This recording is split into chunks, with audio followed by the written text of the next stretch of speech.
Assalamualaikum, saya Sabrina, guru bidang studi fisika SMA Islam Aniza Medan. Guten Morgen, selamat pagi anak-anak, semoga dalam keadaan sehat ya. Oke, sebelum memulai pembelajaran hari ini, ada baiknya kita melafazkan basmalah. Bismillahirrahmanirrahim. Apa kabar hari ini? Semoga kalian selalu dalam lindungan Allah Subhanahu wa Ta'ala, ya. Jadi hari ini kita akan mempelajari tentang teorema Torricelli.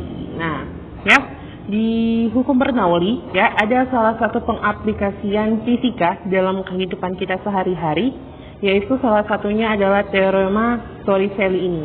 Nah, ya, hukum Bernoulli adalah salah satu pengaplikasian fisika dalam kehidupan kita sehari-hari. Nah, ini adalah salah satunya adalah yang saya bilang tadi, teorema Torricelli yang akan kita bahas hari ini. Nah, ya, apa itu teorema Torricelli? Nah, sebelum kita membahas apa itu teorema Torricelli, ya, kita harus membahas dulu siapa penemunya. Nah, dan kenapa bisa ini tuh bisa menjadi sebuah teorema, gitu ya kan? Sebuah teori. Nah, penemunya adalah Evangelista Torricelli. Ya, ini dia laki-laki. Ya, beliau merupakan fisikawan Itali. Ya, kelahiran Faenza dan belajar di Sapienza College, Roma. Dan beliau juga pernah menjadi sekretaris Galileo. Ya. Nah, di tahun 1643, Torricelli membuat eksperimen sederhana. Apa itu dia eksperimennya? Nah, eksperimennya itu dinamakan dengan Torricelli eksperimen. Nah, ya, kita bahas tentang eksperimen Torricelli. Ya.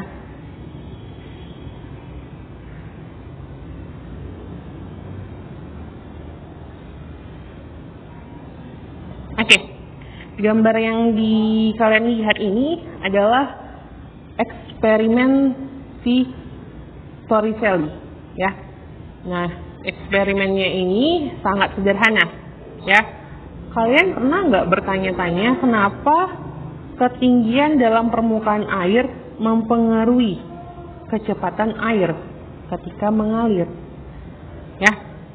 Jadi misalnya nih, ya kan? Jadi ini, ya, ketinggian air, kalau misalnya ketinggiannya H1, ya, ketinggiannya seperti ini, segini, ya, ketinggian H2 seperti ini. Nah, yang mana kecepatan airnya lebih cepat, ya? Kalau bisa dibilang, waktu di ketinggiannya di sini, di H1. Tetapi ketika dia di H2, kecepatannya akan berkurang. Nah, ya, oke. Nah, ini kita misalkan ya, ada sebuah bejana, ya, ada sebuah bejana yang ada memiliki 3 lubang, ya. Lubang yang pertama itu yang paling bawah, ya. Lubang yang kedua itu yang tengah, lubang yang ketiga yang paling atas. Nah, ya. Nah, kira-kira yang mana yang paling kencang aliran airnya, ya? Yang pasti itu kita lihat di sini, ya. Yang mana? Yang paling bawah, yang pertama, yang paling cepat aliran airnya. Nah, kenapa sih bisa yang pertama yang paling cepat, gitu ya kan? Nah, karena ketinggian air ini di dalam bak penampung ini, dalam bejana ini, ya, sangat mempengaruhi, ya, ketinggian airnya sangat mempengaruhi terhadap kecepatan aliran air yang keluar. Nah, ya, nah, kenapa hal ini disebabkan? Karena yang pertama, ya, bisa kita lihat, ya, lubang yang ketiga, ya, paling atas nih. Nah, itu dia memiliki ketinggian fluida yang lebih sedikit. Nah, ya, daripada lubang yang kedua dan yang pertama. ya kan? Maka air akan mengalir keluar dengan kecepatan yang kecil. Nah, kalau yang kedua, di lubang yang kedua ini, nah, ya, ketika lubang kedua, airnya mengalir dengan kecepatan yang biasa-biasa saja, yang sedang. Nah, tetapi ketika lubang yang pertama, ya, air akan mengalir dengan kecepatan yang tinggi. Nah, jadi bisa disimpulkan, ya, dari hasil eksperimennya si Torricelli dapat disimpulkan bahwa kecepatan zat cair pada lubang, ya, pada lubang-lubang ini, ya, itu akan sama dengan kecepatan benda yang jatuh bebas dari ketinggian yang sama. Ya, jadi kecepatannya aliran air ini akan sama ketika kita melemparkan barang dari ketinggian sini juga. Oke? Nah, jadi kita bahas ke perumusan, ya. Jadi kan teorema Torricelli ini, ya, itu penerapan dari hukum Bernoulli, ya.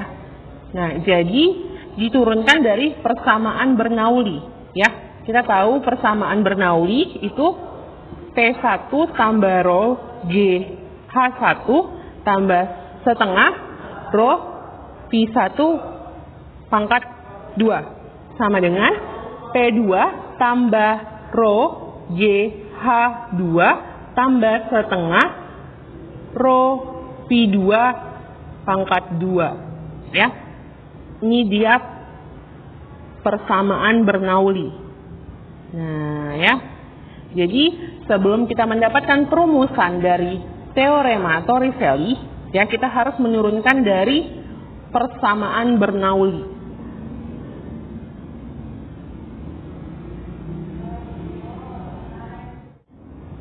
Nah, dengan menerapkan persamaan Bernoulli, maka kita akan mendapatkan perumusan untuk teorema Torricelli, ya.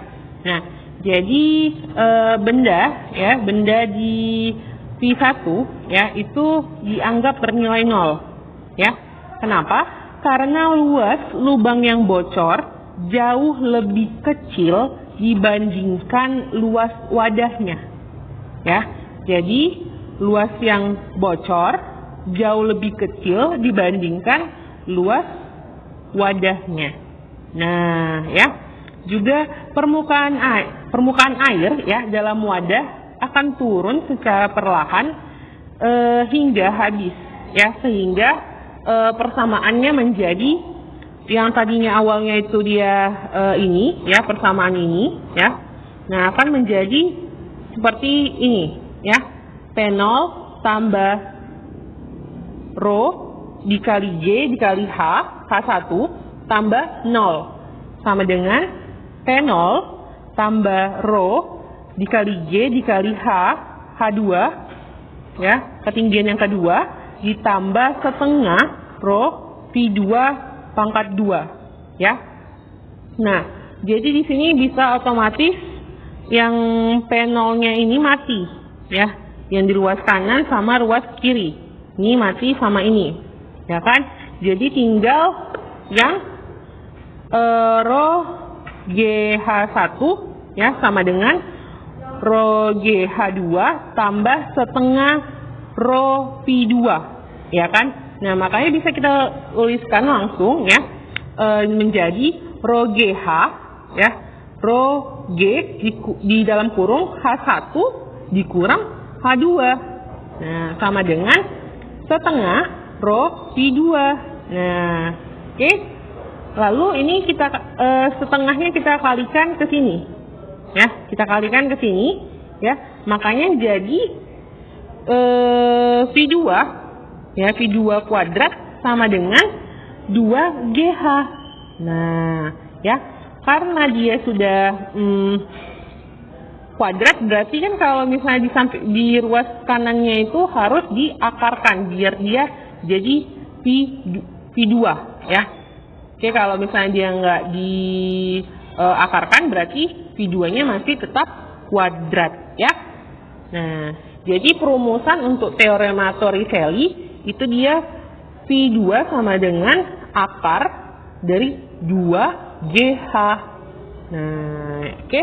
Jadi kecepatan air yang akan keluar itu berpengaruh dari ketinggian dan gravitasi, ya. Percepatan gravitasi di sini berpengaruh. Oke. Jadi kalian harus tahu bahwa ketika airnya itu mengalir, ya, mengalir keluar dari lubang itu, berarti itu dipengaruhi oleh percepatan gravitasi dan ketinggian airnya, ya. Nah, gimana, ya? P0 itu adalah tekanan pada ujung pipa, ya. P itu kan tekanan, berarti satuannya Pascal, ya. Nah, lalu rho, ya, rho itu massa jenis fluida. Nah, satuannya kilogram per meter kubik. Nah, lalu ada V. V itu adalah kecepatan aliran fluida, ya. Satuannya meter per sekon. Dan gravitasi, ya, percepatan gravitasi meter per sekon kuadrat, ya, pangkat 2, ya. Lalu ada ketinggian, ya, itu satuannya meter.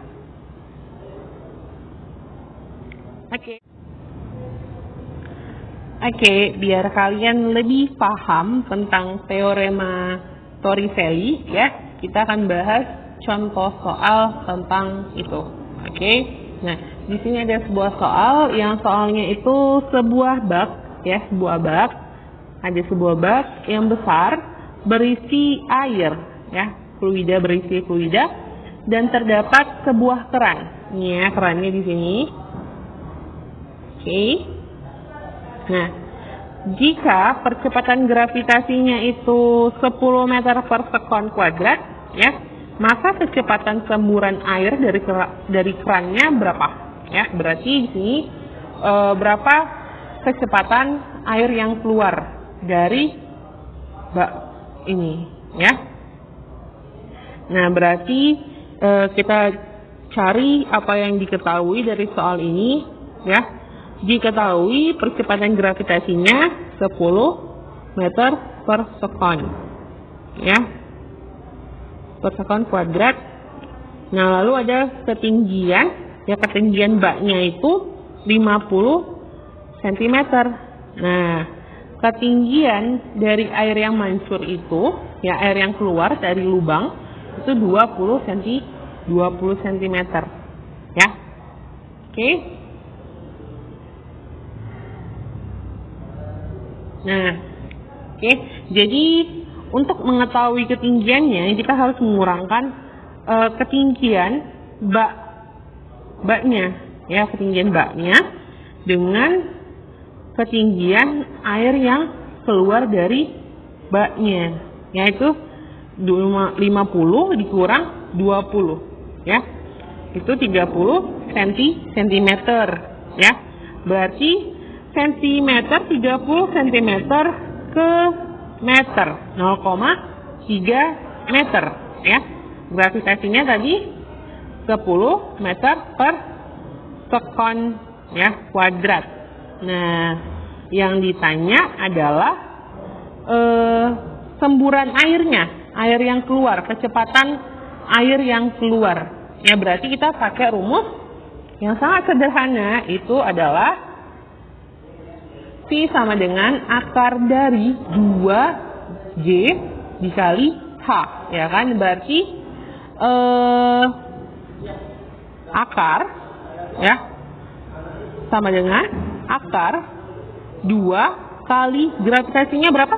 10, ya, 10 dikali 0,3, ya kan? Berarti 10 kali 0,3, 3, ya kan? 3 dikali 2, 6. Berarti jawabannya akar 6. Ya, semoga pembahasan kita kali ini mudah kalian pahami, ya. Sebelum kita tutup pembelajaran kita hari ini, ada baiknya kita melafazkan hamdalah. Alhamdulillahirabbil alamin. Sampai jumpa di video pembelajaran selanjutnya. Jangan lupa like, comment, and share ya. SMA Islam An-Nizam, unggul, cerdas, Islami. Assalamualaikum warahmatullahi wabarakatuh.